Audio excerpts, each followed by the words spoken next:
So here on the screen we see Levon Aronian and facing his compatriot Haik Martirosian. The games have just started, and in this round we will focus on this game between two Armenian players, Levon Aronian and against Haik Martirosian.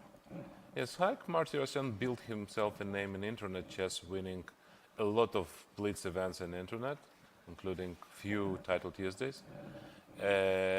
But of course, Levon is a powerhouse in chess, and surely he seems to be eager to do well in this tournament. And also, I believe there is a sort of principled battle when you play a younger player from your country, and you want to, you know, to stress that you are still in still a position. better. Yeah, yeah. Because I know this feeling. I felt it from both sides actually when I was growing up and facing Boris Gelfand, who always was very, let's say, focused and aiming at his best in these games.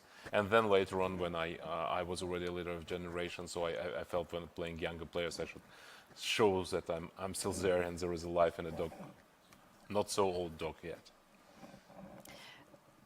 Yeah, great. So what can you say about this position? I think Black is going to play knight c7 followed by b5. That's Black's idea. If White pushes a5, then Black usually goes for knight b5, followed by knight d4. Yeah, I think Black is doing well.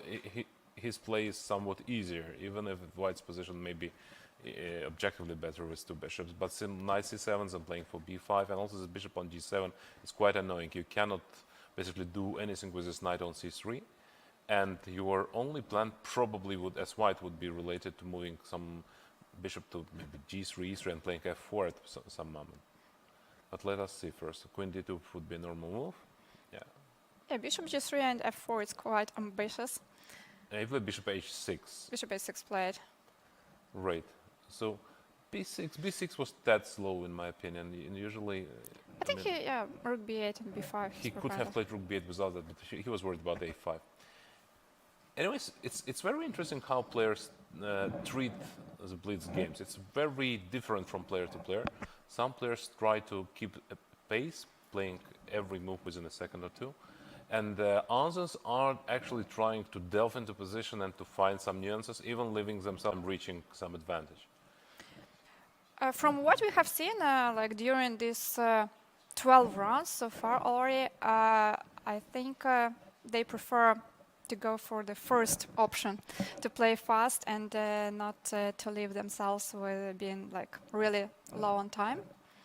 I wonder how internet chess changed this whole attitude, because in internet 3+2 in internet is like eternity. Nobody plays even 3+2 among the top players. Usually they play faster time controls. I mean, many of them like playing bullet, which can hardly be called chess. Bullet is already a long time control. They play 15 seconds. Right, right. But even if they play, let's say, 3 minutes, it's usually 3-0 and not 3+2, which is used here. I wonder how would, let's say, their mistakes rate, errors rate would be compared to this tournament. It's all interesting and would be really useful to measure, to understand, because it's actually a first big tournament of the kind, Blitz tournament, after quite a long break. It is not quite the World Championship, which we are planning to stage at the end of December. We do not have all the best players here, but we have many top players, and I wonder how this whole pandemic situation impacted the Blitz play. And it's also a bit different, because when you come to World Rapid and Blitz, yes, first you start with Rapid, then you go to the Blitz section, but somehow this time difference is not that big, yeah? After Rapid start in a Blitz tournament. But here, after the classical tournament, to play a Blitz event, in the first games we noticed that players actually took quite a lot of time, even during their first moves. For example, David Howell, he spent like 15 seconds to make his first 2 moves. Maybe for David it's kind of normal, but then we realized he speeded up and he started to play faster. But I think that players after a long classical tournament, they really need some time to get into this Blitz shape yet to play fast and all this transformation. So let's see the game closer. What's going on here? So he planned to play rook d8 and pawn to d5, but it didn't materialize because Levon was in time to strike with c4. And Haik made a slightly controversial decision to lock it with b4. He, from one point of view, he just built up his position on the queen side, and now it's solidified it. But now he never can play d5, so he's out to play on the king side. Problem is maybe he h4. can play rook e5 followed by. He did play rook e5, so he's preparing knight e6, knight d4. But knight d4, maybe there will be just rook d4 Yeah, positional thematic sacrifice. Maybe knight f4 is his idea actually. Knight f4 would be unpleasant. You would need to go somewhere with it. Do we have knight f5 after knight f4? Maybe gf and then fe. Okay, this takes. Okay, too many errors. Well, yeah, that starts looking Hikaresque. So a knight e6, and eventually he opts for knight d5, which is sort of difficult decision. But have a look at time. Aronian is down to 30 seconds, yeah. right? And Haik has 45 twice seconds. more. Even more.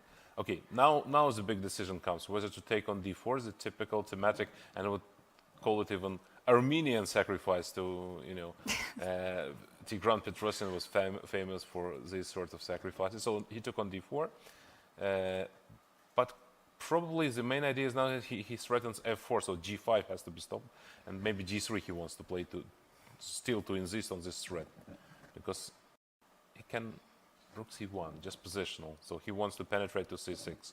Also quite an option, but maybe g4 was even more dangerous. G3 was more dangerous.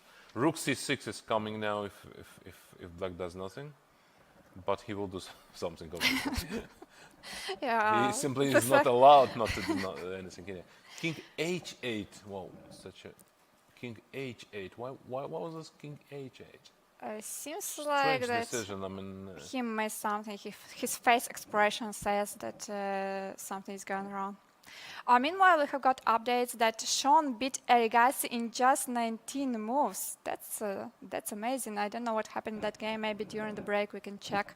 We can check that game. Was it a blunder or was it an opening disaster? sure. Things are heating up here because Haik managed to open up the position a bit, and maybe he'll get some counterplay with. But his king on h8 prevents him from playing g4 because of g4, f4. So rook a5, queen b4, maybe rook Black's a1 king check. is too weak. Okay, check, king f2. And then g4.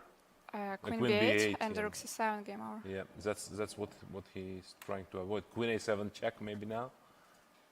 King Be king g3 and there is no checkmate. Aronian just liquidates into a winning endgame, but it's still not so easy to win. Rook e7 probably now, and black is not losing immediately, at least d1.